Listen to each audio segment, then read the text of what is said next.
What's good, ladies and gentle peasants, how you all doing? So I've covered quite a few Final Fantasy 15 videos, I've done quite a few theory videos and some wild and wacky story angles, but it's kind of confusing. You've done so many, they've evolved, they've changed, I haven't kept track what ones were before the game came out, which were after, what do I believe now. I'm going to do a top 10. And it's going to be the most briefly explained top 10 of the weirdest, craziest and wildest story elements in Final Fantasy 15. Slash theories. Slash kind of confirmed, but slash ultimately theories. Slash don't get your panties in a twist if some of this is speculation, but without further ado, let's do it, let's get into it. Let's go!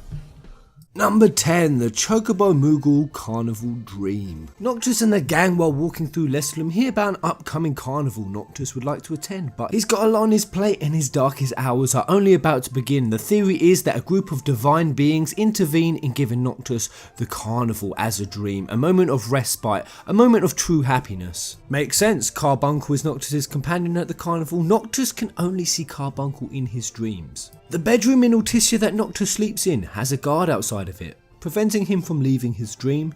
It explains why the other three bros weren't there, and Perona77, whose theory this is, they've even gone into some deeper dream state meanings of what appeared in the dream as to reflecting how Noctis was feeling. Seeing a bluebird in your dreams can be a source of resolution or something to fear. It means that whether you're at your happiest or your saddest right now is all about to come to an end. A seagull usually represents a desire to escape the problems or demands of your real life. Street musicians hint you must work closely with a team. A mime represents not being able to express your thoughts and feelings clearly in words, and others around you may not understand your behaviour. And finally, fireworks. They represent a feeling of anxiety and loneliness, and that in real life your true joy is soon to be replaced by sadness. Now, all of these symbols being in here and the fact that Luna is about to die could be a complete coincidence on Square Enix's behalf, but there is always that possibility that it wasn't. Number 9, Ardyn's Omen story. So this goes on the idea that the Omen trailer, besides just being an omen for Regis for what could happen to Noctis, is that it was actually telling Ardyn's backstory. Now, despite placing at number 9, I really like and get behind this theory because the Omen could have showed Regis any number of things, but what happened in the Omen trailer was very, very specific. So specific, in fact, that the way it ties up perfectly with Ardyn's history and his story, from Ardyn following Prina just like Noctis followed it, that was symbolising him believing he was following the right path. Ardyn blindly and naively follows what he believes is the path of light until it turns on him. The path has led him to darkness, being that Prina is even a messenger of the gods. To have her change kind of represents the gods turning their back on Ardyn. The weapon that disappears on Noctis in the trailer represents Ardyn's family turning their back on him. And I like this theory because besides just being logical, I think it also shows the moment when Ardyn and Ifrit formed a covenant together. Ardyn went to the underworld, but how did he forge a covenant? How did he become the Lich? How did he become the Plague Bringer, the Star Scourge? Only one way, killing his oracle. Ardyn was always shown in the Cosmogony book as having an oracle of his own when Noctis killed Luna in the Omen trailer. Did it symbolise Ardyn killing his thousands of years ago? And the thing is, if Ardyn did go to the underworld, then we know that he could only have gone through Pitioss. So the Omen trailer must look like Pitioss, if it is indeed venturing to the underworld and making a pact with Ifrit. Well, if we look at this picture here by Perona, oh my goodness, the Charon's Ferry is the entrance to the underworld in Greek mythology, and Noctis goes through it. Isn't it then a coincidence that Noctis steps onto a train, which in Pitioss is Doom Train? You lead that, and then the underworld in my Pitioss video theory was when it had the star flip up, when it was dark, when you couldn't make heads or tails of the perspective. Now look at the Omen trailer. When Noctis gets off the train, he fights Tenebrae guards and it goes completely trippy. It turns into some David Bowie labyrinth shit with staircases and you can't tell up or down, exactly just like Pitioss. Oh my goodness. Number 8.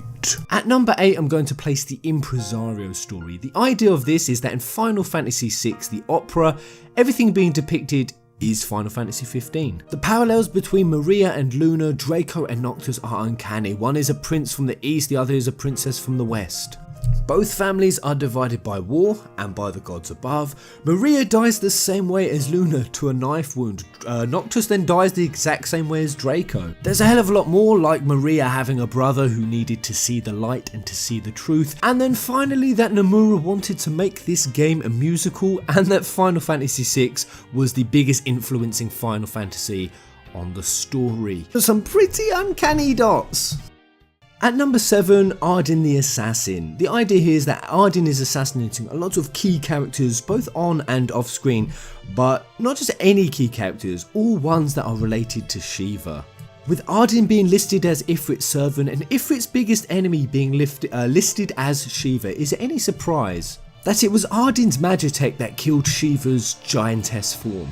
Gentiana, Shiva's messenger who the ice goddess retreated into to stay alive. We get told that Ardyn himself was there the day that Gentiana got taken over by Shiva, the day she died. Silva, who was the previous oracle before Luna, Luna's mother, who I believe is one of Shiva's messengers because she is fireproof, gets directly targeted and killed by Drouters. Drouters being under the order of Ardyn isn't a long stretch, and then we have even the next oracle, Luna herself. Ardyn killed her personally. Prina, who is also directly stated to be an oracle of Shiva, she suddenly does an disappearing act, but we only find out from an old lady in Tenebrae. She tells us that Prina died at Luna's side, but the difficulty with that is that Luna's body was beside Ardyn. Ardyn kept it and chained it up in his throne room for 10 years. So Luna's body never left Ardyn's side. How did Prina die? Assassination, I tell you! Assassination!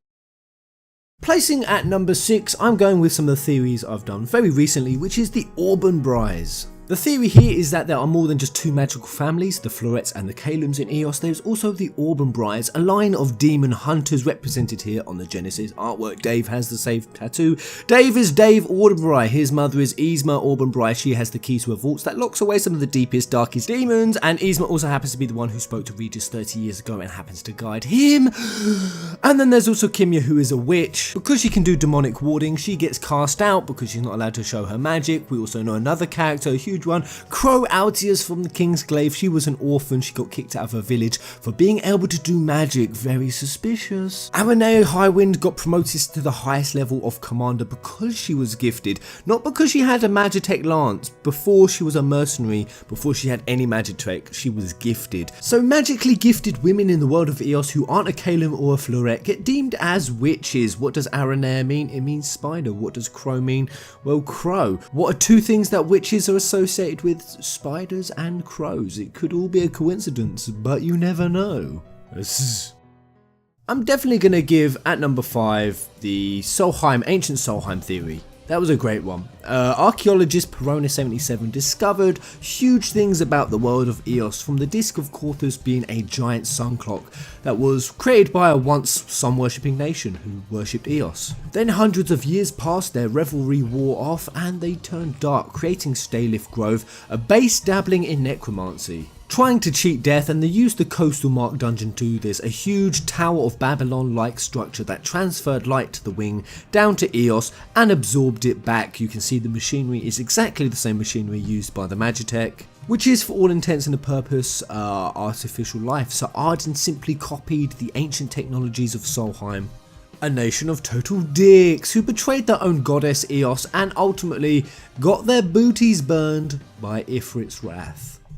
Gilgamesh is a Solheim king. So I've not covered this, but I'm pretty compelled in the upcoming episode Gladiolus. I'm so excited.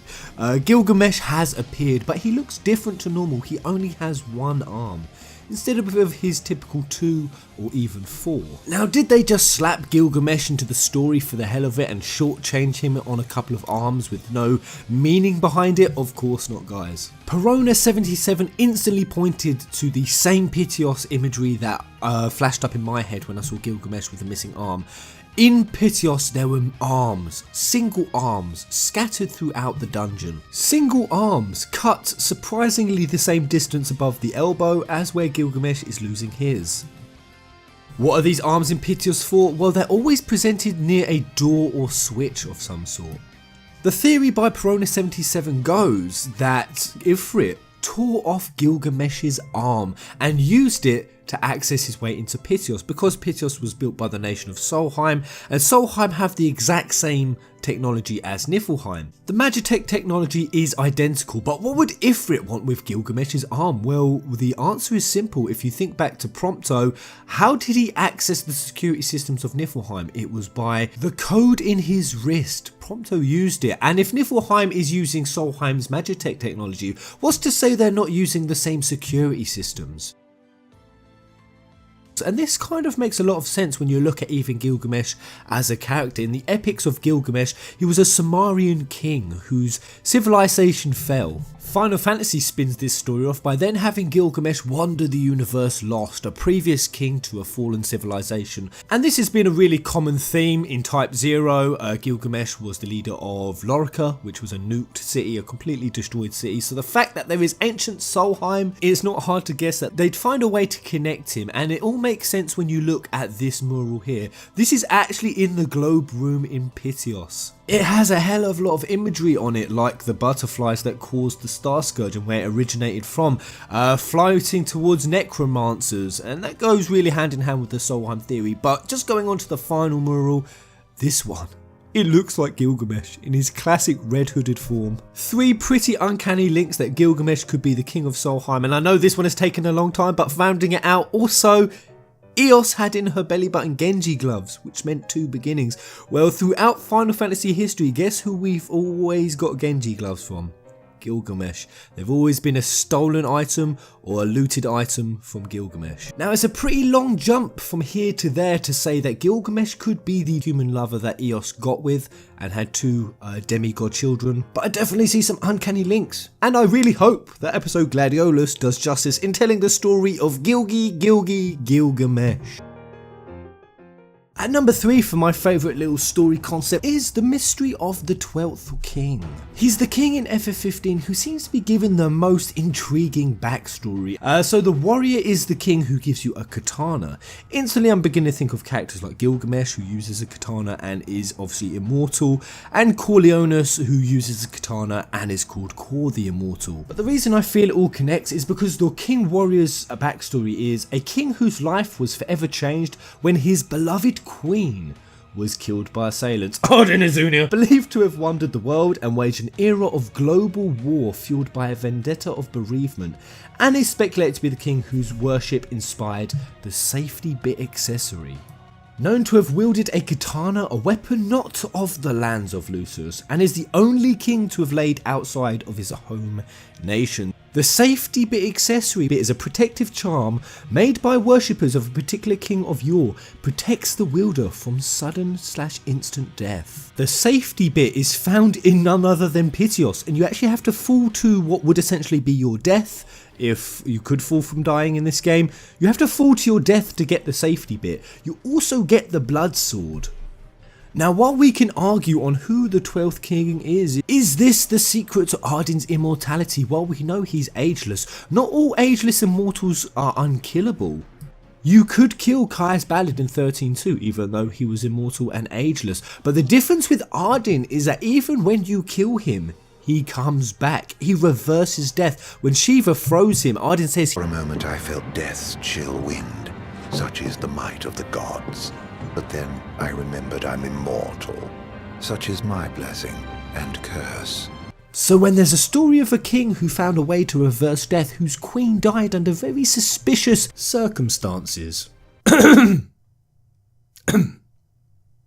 So this little backstory of the 12th king could be the secret on how Ardyn cheats death. Besides, at least anyway, the whole manky star scourgy thing. It could just be that, or it could be more. We are spiralling to the very tops now, and at number 2 I am going to place the Regis Time Stitch. An idea that traditional Fabula Nova Crystallis themes of time paradoxes, alternate realities, time loops and time cycles have remained in Final Fantasy 15, just as Tabata promised us they would. The theory goes that Ardyn, who is in the crystal in the Omen trailer and is the voice, directs Regis on how to create a time stitch. The reason for that is because Regis sees an omen of his son failing, and he plucks a piece of the the crystal, fashions it into a carbuncle figurine, and said figurine creates a stitch in time that will start over and over again until Noctis succeeds in his ascension. That is the grievous crime that Regis is asking for forgiveness for, and that's why it starts again. The beginning car pushing scene, it starts again, and essentially it's the Omen restarting over, and that is why at that moment Gladiolus says, let's hope this isn't some omen. A glaring point out that this could be another omen that Regis will be displeased with and start again, but eventually the happy ever after will happen, and that's why Noctis and Luna, it is a representation of that happy ending that Regis would accept, and that's why Regis is narrating it at the end. And here we are at last, the ultimate, my absolute favourite theory. I have to throw it out to the theory of Ifrit and Eos. At this point there is so much substantial proof for anyone who doesn't know. The theory goes, Eos gets shamed for a crime by the 5 other gods, possibly having 2 children with a mortal. They lock her down in Pitioss. Ifrit tries to get to her, he busts his way through. Ifrit, in his desperation to save Eos, he frees himself from imprisonment with a meteor. He then sends another one down to try to access Pitioss, but unfortunately the one he sends over the disc of Quartus, Titan catches.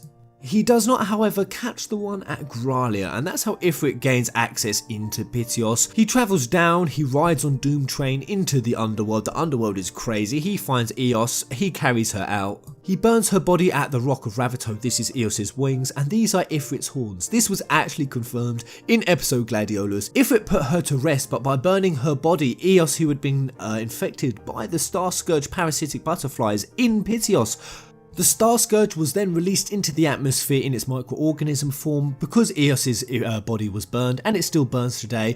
This mural, going back to the Gilgamesh mural found in Pitioss, it's even represented there. But because Ifrit reached into the flames to reclaim said crystal, that's why he's got a burned arm. He reached in, burned his arm in the pyre, plucked out the crystal, and therefore saved mankind. And how does Ifrit get rewarded? Well, Bahamut shows up and he kills him at the Rock of Ravito. That's right, taking the crystal from Ifrit that Ifrit had just saved, and that's why I believe Bahamut is the one to present the crystal to the first Lucian king. It's dark, it's tragic as balls, and that's why, because there's so much evidence and there's so much imagery to support this, that's why I'm going to rate Ifrit and Eos, The Tale of Love and Despair by Perona77, my favourite. And there it is, guys, my top 10 craziest hidden stories in FF15. Let me know what you think, guys. Which ones do you like the most on the list? Which are you most compelled and drawn to? And indeed, are there any that you want a better explanation on? What would you most like to see a separate video on? And show you some more of that there juicy evidence, because of course I can't show it all here